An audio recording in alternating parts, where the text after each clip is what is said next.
Oke Sobat Kiper, sesuai dengan video barusan, tema kita pada hari ini adalah back pass.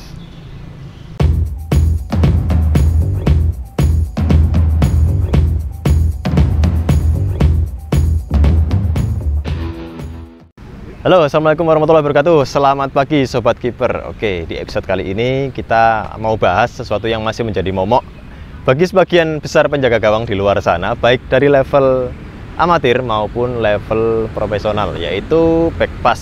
Ya, seperti kita ketahui bahwa back pass untuk saat ini masih menjadi masalah bagi kiper. Kita tahu sendiri, selevel DGA, selevel Kepa pun mereka juga masih bermasalah dengan teknik ini atau situasi back pass ini. Tapi di episode kali ini saya nggak sendiri. Saya bersama salah satu coach yang memiliki lisensi tertinggi di Kabupaten Purworejo, yaitu Coach Adi Prasetyo. Oke. Selamat pagi Coach. Oke. Oke Coach, seperti kita tahu bahwa back pass untuk saat ini masih menjadi masalah buat sebagian besar kiper. Bahkan itu menjadi momok buat sebagian kiper. Mungkin bisa dijelaskan bagaimana sih back pass, apa sih back pass, biar sebagian kiper, sobat kiper di rumah mungkin bisa tahu kalau di back pass itu mau seperti apa. Kemudian mungkin apanya ya, ya tips-tipsnya buat nanti kalau misalnya back pass itu harus bagaimana. Oke, back pass secara definisi kan operan ke belakang dari pemain satu tim ke penjaga gawang ya. Dengan peraturan baru, kiper sudah lagi tidak bisa menerima bola dengan tangan ketika pemain satu timnya melakukan back pass dengan kaki. Ini menuntut penjaga gawang untuk mempunyai kemampuan lebih mengolah bola dengan kakinya itu. Terus ketika bermain, kenapa bola kadang di back pass oleh terutama pemain belakang? Karena biasanya satu untuk menetralisir situasi permainan. Tim dalam kondisi tertekan butuh untuk merenggangkan formasi organisasi bertahan lawan. Itu. Yang kedua adalah digunakan untuk sirkulasi bola biasanya, memindahkan bola dari satu titik di mana di area itu penuh dengan lawan, dan diharapkan dengan back pass ke penjaga gawang itu bola bisa tersirkulasi atau terpindahkan ke sisi lapangan yang lain yang lebih longgar. Itu Mas Bas secara definisi dan tujuan back pass ke belakang mungkin seperti itu. Oke, berarti pertama untuk sebenarnya back pass itu pertama untuk merenggangkan, mencari apa nantinya biar pemain depan bisa mencari ruang gitu ya. Kemudian untuk mensirkulasikan, memindahkan bola dari satu sisi yang mungkin sudah sempit ke sisi yang lain yang lebih leluasa gitu ya Coach ya. Nah, padahal kan sering kalau kiper dikasih back pass langsung di long, gitu, termasuk saya gitu kan. Jadi buat sobat kiper, itu tadi penjelasan dari Coach Pras tentang fungsi back pass.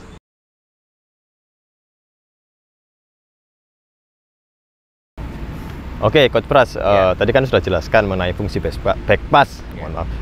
Kalau prinsip-prinsipnya yang harus kiper ketahui apa sih biar back pass itu bisa berjalan sesuai dengan apa yang tadi Coach jelaskan? Secara prinsip mungkin sama dengan prinsip umum pemain sebelum terima bola. Yang pertama adalah heads up itu atau scanning. Yang kedua adalah dismarking, melepaskan diri.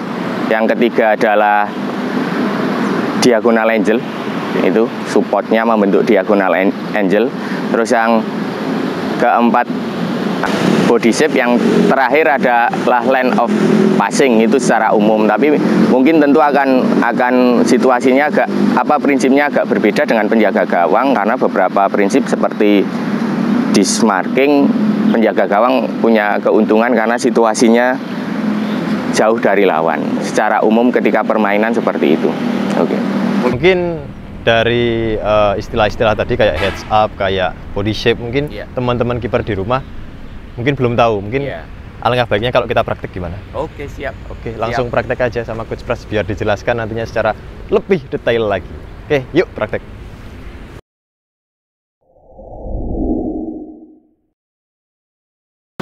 Oke Coach, tadi kan sudah dijelaskan mengenai prinsip-prinsip ketika seorang kiper mendapatkan bola back pass. Nah, yang pertama tadi kayaknya heads up ya. Mungkin bisa dijelaskan heads up itu apa? Oke.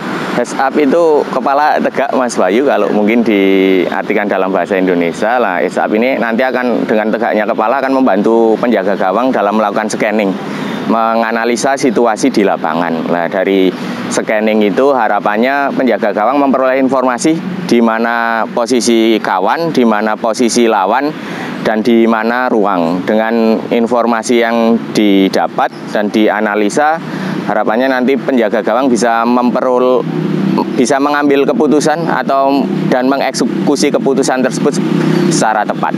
Oke. Berarti mau diapakan bolanya, mau kemana arah bolanya, nah itu hasil dari heads up dan scanning tadi. Oke. Jadi pertama memang harus scanning dulu sebelum kita mencoba bola untuk nantinya mengambil keputusan mana ruang yang bakal kita passing atau ruang yang bakal kita hindari untuk passing. Tidak selalu harus dibuang, karena kadang situasi di permainan masih memungkinkan tim kita untuk terus menguasai bola. Itu. Oke. Tahu jadi paham. Oke, sobat kiper, itu tips pertama yaitu heads up. Oke, coach. Tadi sudah heads up, kita sudah bahas. Kemudian yang kedua kayaknya dismarking ya. Dismarking itu seperti apa? Dismarking itu melepaskan diri dari pengawalan lawan, pemosisian pemain di mana mengambil jarak ideal, artinya jauh dari lawan dan mendapatkan ruang yang kosong. Nah, tujuan dismarking itu nanti pemain akan memperoleh waktu dan ruang untuk terima bola yang lebih, karena otomatis dengan melepaskan diri dari lawan, tekanan lawan akan membutuhkan waktu untuk melakukan pressing itu. Terus kalau di posisi penjaga gawang, karena penjaga gawang tidak secara umum, secara garis besar selama permainan itu jarang sekali ada lawan yang menempel. Di posisi penjaga gawang, dismarking itu bisa kita, atau di praktek penjaga gawang adalah lebih ke menjauhkan diri dari garis pertahanan terdepan lawan. Artinya dari posisi pemain depan lawan. Biasanya paling dekat adalah striker lah. Bagaimana penjaga gawang menempatkan posisi paling jauh dari depan pertahanan lawan atau dari striker dengan tetap menjaga jarak yang ideal dengan pemain terdekat. Berarti kalau secara posisi berarti kiper itu sudah diuntungkan dengan tidak ada lawan. Tidak adanya lawan yang marking. Betul, makanya tapi lebih tepatnya untuk menjauhkan diri dari garis pertahanan lawan. Di mana di situ adalah dalam hal ini striker. Oke. Jadi kita harus menjauhkan diri dulu dari striker sebelum menerima bola biar enak untuk terima bola biar waktu. Itu yang kedua yaitu dismarking. Oke, kita lanjut yang ketiga.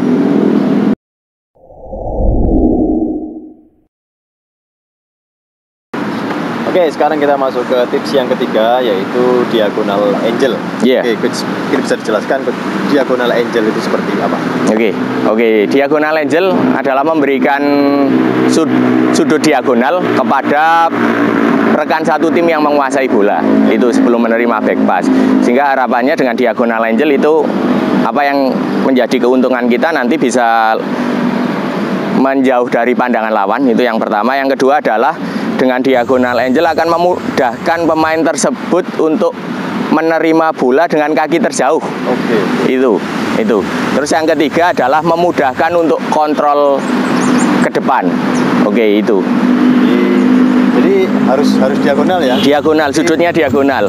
Mungkin sebagai contoh kita bola dari Mas Bayu. Itu Mas.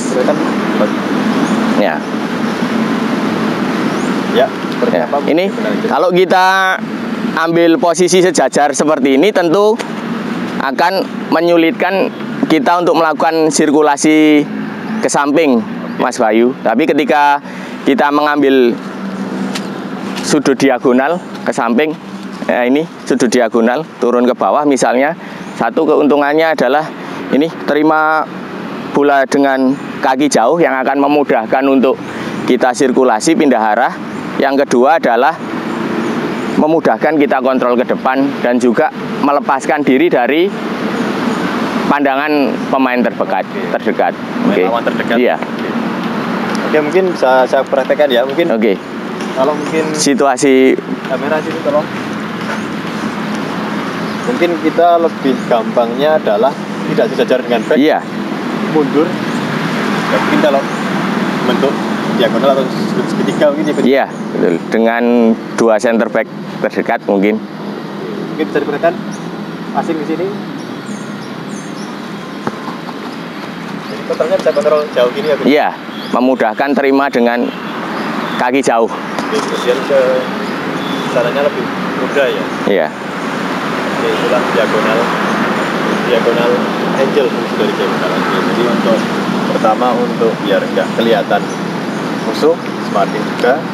Kemudian biar kontrolnya juga lebih enak, bisa ke depan. Kalau sejajar kan kontrolnya nanti susah. Terutama untuk ke samping akan susah kalau sejajar. Oke, kita lanjut ke tips yang keempat.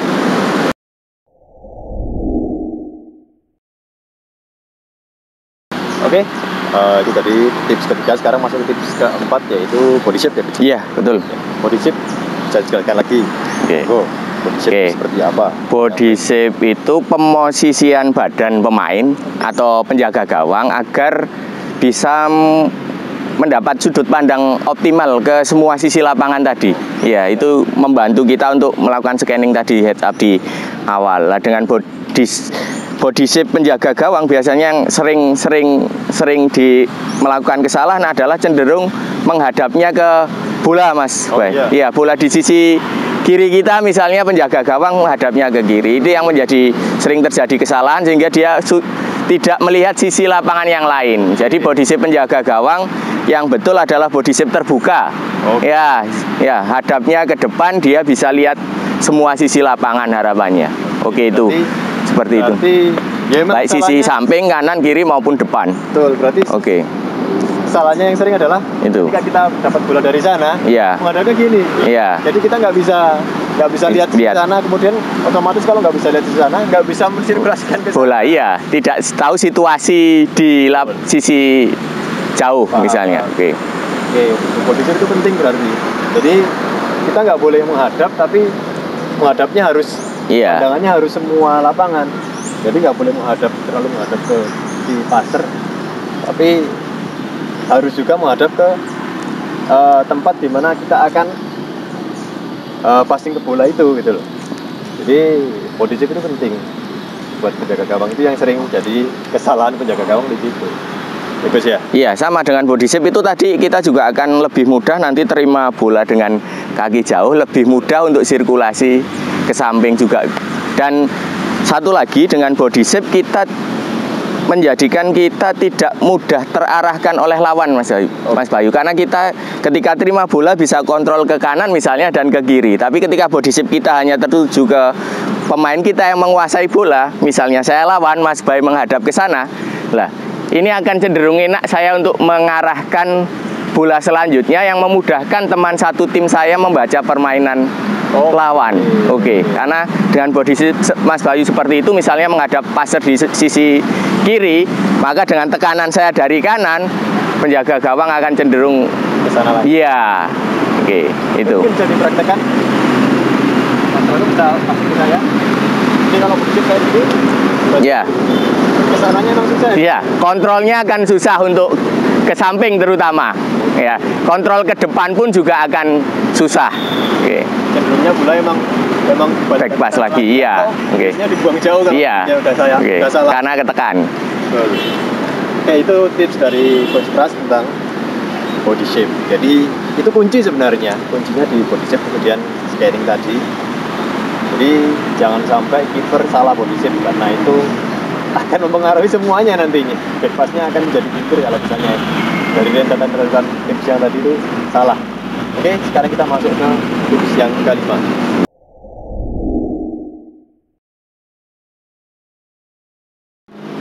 Oke, Coach, selanjutnya mungkin apa dari Coach? Dari tips terakhir mungkin ini adalah kualitas sentuhan pertama, Mas Bayu. Itu karena itu menjadi penting secara umum biasanya seringkali penjaga gawang satu sentuhan pertama itu berhenti di bawah badan. Bolanya stop dan tidak bergerak. Dan perlu dipahami bahwa sebetulnya back pass tadi kan salah satu tujuannya untuk mensirkulasi bola. Lah ketika bola itu stop, kita akan memakan waktu lebih lama untuk melakukan sirkulasi atau progresi ke depan, karena otomatis perlu menggeser bola lagi untuk siap di passing lagi. Itu mungkin tip terakhir Mas Bayu. Karena dengan satu lagi, ketika bola stop itu ketika kita ditekan lawan, nah itu tadi kita akan lebih kesulitan lagi. Nah, makanya harusnya first start penjaga gawang itu prinsipnya sama, menjauh dari lawan atau menuju ruang yang kosong hasil scanning tadi, sudah diarahkan ke aksi berikutnya. Bolanya mau progres ke depan kalau memungkinkan, atau sirkulasi ke sisi samping, sehingga kita akan mendapatkan bisa menggerakkan lawan. Itu. Berarti misalnya saya terima bola dari sana, iya, keinginan saya untuk hasil scanning sirkulasikan ke sana, iya, kontrolnya harus, iya, first start-nya harus, iya, bisa diarahkan ke aksi selanjutnya apa yang mau dilakukan. Bisa dribble, bisa kontrol, passing. Mungkin kita lebih ke passing ke arah selanjutnya. Itu bisa dipraktekkan mungkin. Berarti langsung ke sana. Iya, iya, betul. Kemudian biar kalau stop ball akan lebih menyulitkan. Iya, karena biasanya kita lebih dari 2 sentuhan Mas Bayu kalau bolanya stop. Karena mungkin bisa 3-4 kali sentuhan untuk melakukan aksi berikutnya. Kalau tadi seperti kontrol yang baru saya 2 kali cuma kontrol, kemudian pas. Dan itu akan mempercepat tempo kita bermain dan menyulitkan lawan untuk melakukan marking dan pergeseran organisasi bertahan mereka. Itu tentang touch ya? Iya. Touch. Itu sangat penting juga buat kiper, karena first touch itu menentukan kita mau di pressing up sama lawan, dan menentukan nantinya kita bakal kelabakan ya kalau di pressing sama lawan. Kalau first touch-nya bagus, otomatis nantinya sirkulasi bola juga akan lebih cepat, dan akan kita sebagai kiper juga lebih enak dalam memainkan bola back pass. Seperti itu. Ya, oke sobat kiper di rumah, tadi sudah dijelaskan mengenai back pass dan prinsip-prinsip dalam menerima back pass. Harapannya teman-teman di rumah bisa mempraktekannya, sehingga kalau dikasih bola back pass sudah bisa melakukan apa yang seharusnya dilakukan oleh kiper. Oke, terima kasih Coach Ras. Mungkin terakhir saran-saran buat teman-teman kiper di rumah mungkin apa? Oke, sebelum saran mungkin ini Mas Bayu, secara hasil riset yang pernah saya baca, ada penelitian yang ada itu bahwa penjaga gawang sekarang lebih banyak menggunakan kaki daripada tangan. Artinya tip pertama, karena kebutuhan dan tuntutan penjaga gawang sekarang mempunyai kemampuan olah bola dengan kaki yang bagus, tentu melatih kakinya. Itu tidak hanya melatih tangan dan ball stopping. Ya itu. Itu ini memang tuntutan kiper modern, memang kita harus imbang antara kemampuan dengan tangan, ball stopping, dengan kemampuan dengan kaki. Atau seperti kontrol passing ya, Coach? Iya. Iya. Oke. Itu. Terus yang kedua, tentu setelah punya kemampuan olah bola dengan kaki, ya paham prinsip-prinsip individu tadi yang kita sudah jelaskan bersama Mas Bayu. Dan itu biasanya kesalahan eksekusi itu diawali dari kesalahan di prinsip-prinsip tersebut. Iya. Selain lemahnya pengambilan keputusan dan eksekusi, karena kurang atau kesalahan di prinsip-prinsip individu dalam bermain. Bagaimana pemain terima bola, misalnya tadi ketika penjaga gawang tidak body shape-nya tidak benar, biasanya dia harusnya bisa memainkan bola ke sisi yang lebih longgar, itu dia kembalikan ke sisi yang ada lawannya itu yang dan menyulitkan penjaga gawang sendiri dan tim. Itu jadi perlu dipahami prinsip-prinsip tadi juga, Mas Bay. Prinsip tadi juga perlu diperpahami ya. Iya. Ya, itu tadi tips dari Coach Adi Prasetyo. Mungkin teman-teman keeper bisa pelajari ini di rumah, praktekkan di setiap pertandingan dan dilatih di setiap latihan. Nah, kemudian mungkin di setiap latihan juga jangan lupa untuk melatih kemampuan kakinya terus gitu loh. Iya, kan? betul. Karena tuntutan kiper modern seperti itu. Mungkin itu saja untuk episode kali ini.